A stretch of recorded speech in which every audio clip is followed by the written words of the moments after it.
नमस्कार. माझं पूर्ण नाव बालकदास शंकर चौधरी, परंतु मला बालक म्हणतात. वयाने एवढा मोठा आहोत. काही असो, मी प्रायव्हेट शाळेला शिक्षक पण आहे. 5 ते 8 ला शिकवतो पण. माझं मंडप कॅटरिंगचं काम पण आहे. आणि मला अशी जर संधी मिळाली एखाद्या ठिकाणी तर ते करायला काही हरकत नाही. कोणी जर सांगितलं तर ती मी ऐकून घेतो, एवढी माझी कॅपॅसिटी आहे. पांढऱ्यावर बसल्या बसल्या गणेश चौधरी हे आमच्या प्रॉपर उमरेडचेच आहेत. मी पण उमरेडचाच आहे. आणि चर्चा निघली, सर तुम्ही खूप मेहनती आहात, तुम्ही खूप काम करू शकता, एक छोटस माझं पण काम करा. मी म्हणलं असं कोणतं काम असेल छोटस आहे. त्यांनी सांगितलं की तुम्ही चालता बोलता काम करू शकता.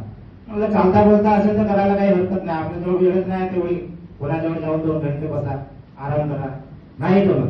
परंतु त्यांनी सांगितलं की हे तुम्ही वस्तू घ्या आणि चालता चालता जिथं वेळ भेटला तिथं कोणाला तरी सांगा.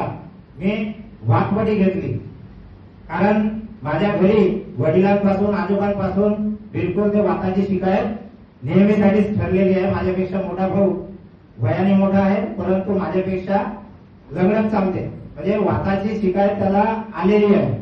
जवळपास तो 60 वर्षाचा आहे, मी 54 वर्षाचा आहे.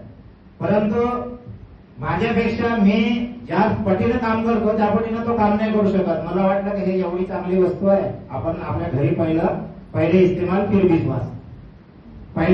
फिर विश्वास घरीच करून पाहावं. मी माझ्या भावाला फक्त 2 गोळ्या दिल्या आणि त्यालाही वाटत नव्हतं हा कुठून काही आणून काही देईल. फक्त 100 रुपयाच्या 4 गोळ्या.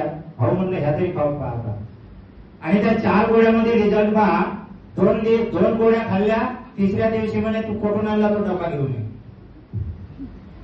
जिथं कुठं भेटत असेल तिथून तो डबा घेऊन ये. कारण एवढ्या गोळ्या खातो, रोज खातो, काही नाही काही इकडून तिकडून आलं, आपलं जेवण केलं की खाल्लं.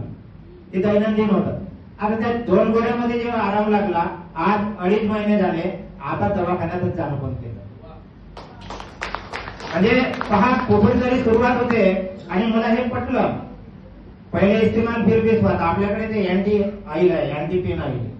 आता परवाच्या 4 दिवसा अगोदरची गोष्ट, माझं काम झालं बाहेरगावी मंडप कॅटरिंगचं. एक पोरगा, मी पाणी प्यायला गेलो, त्याच घरी पोरगा झोपून होता, जवान पोरगा.